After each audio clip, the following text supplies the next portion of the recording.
Hello everyone, welcome back to my channel. সকাল সকাল আমার স্নান সারা হয়ে গেছে, একটু বাইরে যেতে হবে, একটা জিনিস আনতে।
যদি সারাদিন খোলা রইতো দোকানহাট বা আরও কিছু দোকান জায়গা, তো এটাতে তো ভিড়টা বেশি হচ্ছে। এখন যেটা নিয়ম বানিয়ে দিয়েছে যে এইটুকু টাইমের মধ্যেই সব আসতে হবে দোকান, বা না হলে খোলা রইবে না। তো এই টাইমটাতে তো তাহলে ভিড়টা বেশি হবে, তাহলে করোনা সংক্রমণটা তো বেশি হবে। তাহলে সারাদিন খোলা রইলেই ভালো হতো, তাহলে কি হতো যে ফাঁকা ফাঁকাতেই সবাই সব নিয়ে নিতে পারতো। তো আমি তো বুঝে উঠতে পারছি না যে এই নিয়মটা কী জন্যে বানিয়েছে।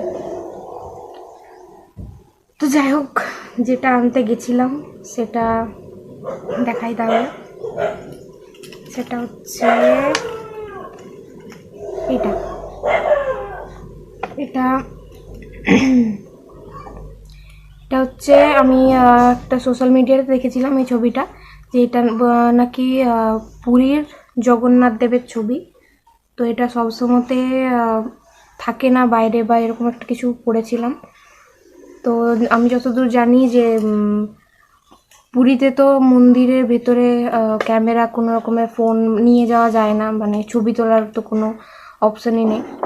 তো তাই এটা এখন শুনলাম, লেখা ছিল ছবিটার উপরে যে এটা পুরীর জগন্নাথ দেবের, মানে জগন্নাথের একটা শিলা। তো তাই এটা আমি নিয়ে নিলাম।